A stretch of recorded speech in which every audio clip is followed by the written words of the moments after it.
बच्चों के अंदर सवाल करने की होनी चाहिए प्रेरणा। जिला विद्यालय निरीक्षक। हरदोई जनपद के पंडित बाबूराम त्रिवेदी सरस्वती शिशु मंदिर अलीपुर में विद्या भारती द्वारा आयोजित नवीन आचार्य प्रशिक्षण वर्ग के अष्टम दिवस पर मुख्य अतिथि के रूप में जिला विद्यालय निरीक्षक बाल मुकुंद प्रसाद एवं क्षेत्रीय संस्कृत बोध परियोजना प्रमुख राजकुमार उपस्थित रहे।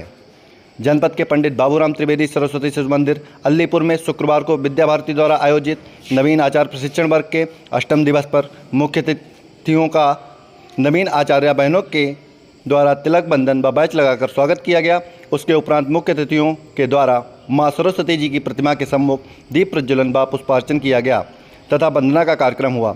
मंच संचालन श्रावस्ती संभाग के संभाग निरीक्षक कैलाश चंद्र वर्मा के द्वारा किया गया तथा आए हुए मुख्य अतिथियों का परिचय संभाग निरीक्षक लखनऊ श्याम मनोहर शुक्ल के द्वारा किया गया।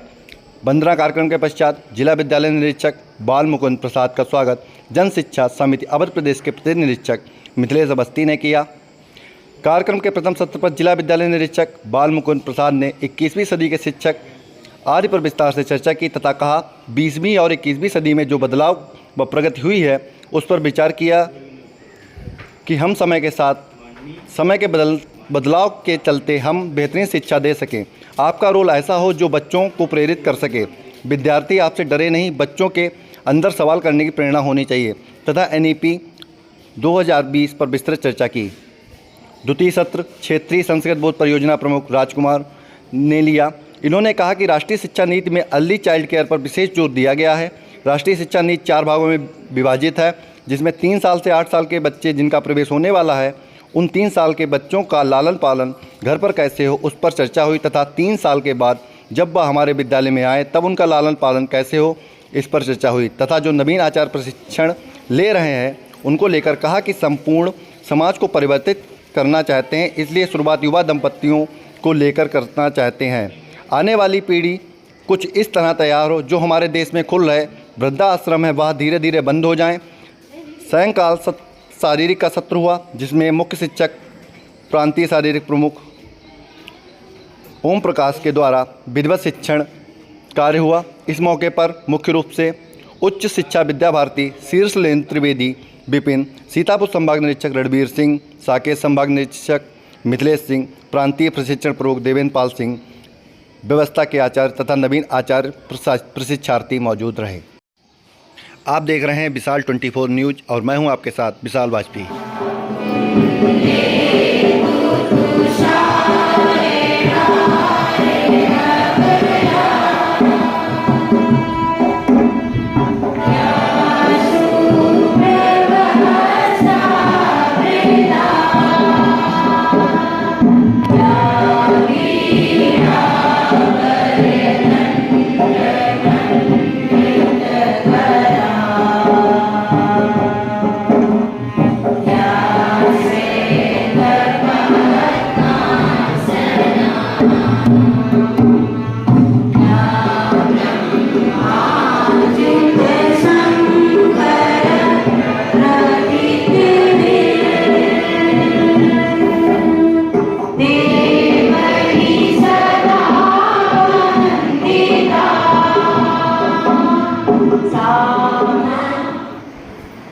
ऐसे 13 प्रशासनिक जिलों में जो सरस्वती शिशु मंदिर विद्या मंदिर इंटर कॉलेज चलते हैं, ऐसे 211 औपचारिक विद्यालय जो सेवा के क्षेत्र में काम करने के लिए अनौपचारिक विद्यालय।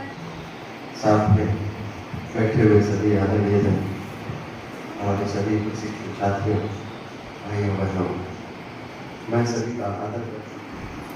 में प्रतिभाग करने का मुझे अवसर आप लोगों ने प्रदान किया, मैं इसके लिए जीवन भर आभारी रहूंगा। ये मेरा पहला कार्यक्रम होगा।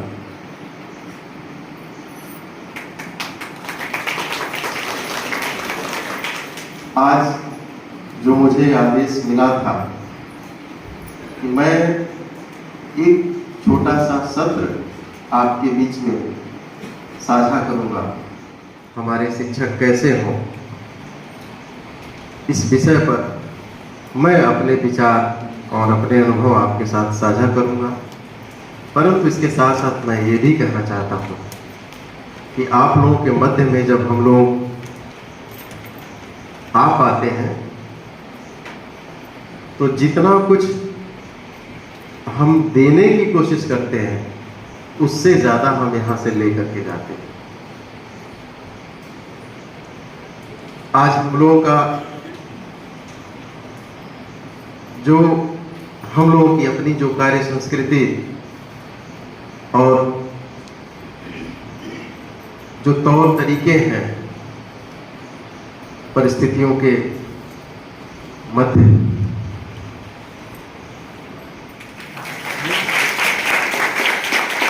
अब आप सोच के देखिए उस बच्ची की उम्र 4 साल 5 साल। सारे के सारे आज आप नवीन आचार्य वर्ग में आए थे, यहाँ पर आपने किन बिंदुओं पर शिक्षार्थियों को प्रशिक्षण दिया? आज इस नवीन आचार्य प्रशिक्षण में जो एक विषय था जिस पर ध्यान आकर्षित करने की आवश्यकता थी और बहुत ही अच्छा विषय चुना गया था कि 21वीं सदी में शिक्षक कैसे हों। इस विषय पे हम लोगों ने विचार विमर्श किया कि वास्तव में आज के समय में जो बदलाव हुए हैं पिछले 20वीं सदी और 21वीं सदी के बीच में जो तेज़ी से प्रगति हुई है और परिवर्तन हुए हैं, उसको ध्यान में रखते हुए शिक्षा की व्यवस्था और शिक्षक की भूमिका में बहुत बदलाव आया है। हम लोगों ने आज इसी पर विचार विमर्श किया और प्रयास किया कि हम समय के साथ और समय की मांग के अनुसार एक बेहतरीन शिक्षा देने में कामयाब हो सकें। इस कार्यक्रम का समाज पर क्या प्रभाव पड़ेगा?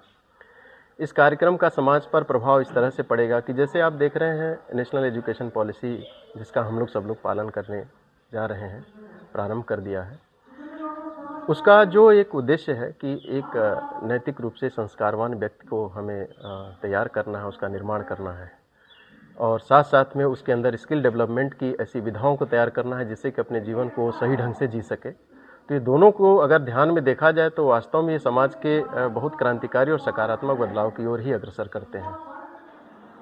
अपने बीच में जो मनीषी कल से ही अपने बीच में उपस्थित है, परिचय आया होगा। सादर नमन। माँ भारती के स्वर्णिम भविष्य नन्हे मुन्ने भैया बहनों को दीपक की बाती की भांति जल जल कर प्रकाश देने वाले आचार्य बंधु और बहनें, आज का विषय कुछ अलग हट करके है। जो पहले शिक्षा व्यवस्था थी उस शिक्षा व्यवस्था में उसका नामकरण किया गया था 10+2, अर्थात कक्षा 1 से 10 तक की शिक्षा और +2 मतलब 11 और 12 की शिक्षा। राष्ट्रीय शिक्षा नीति 2020 आई तो उसने 2 को 4 खंडों में विभाजित कर दिया। अब 4 खंडों में विभाजित कर दिया तो उसका नामकरण इस प्रकार किया गया 5+3।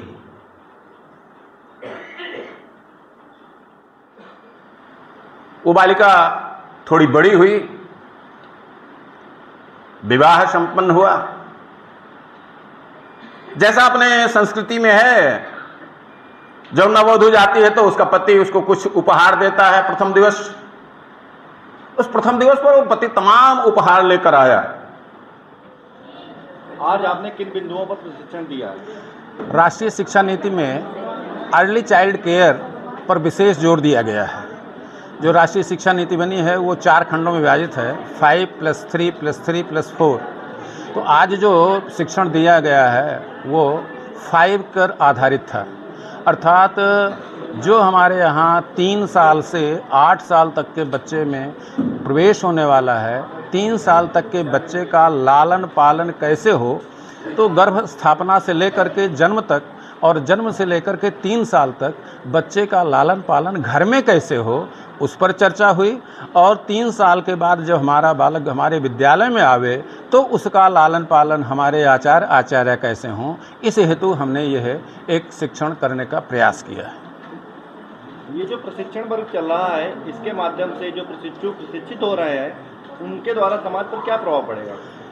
हम संपूर्ण समाज को परिवर्तित करना चाहते हैं, इसीलिए शुरुआत युवा दंपतियों को लेकर करना चाहते हैं और जो आने वाली पीढ़ी है वह पीढ़ी इस प्रकार से तैयार हो कि जो हमारे देश में खुल रहे वृद्धाश्रम हैं वो वृद्धाश्रम धीरे धीरे बंद हो जाएं।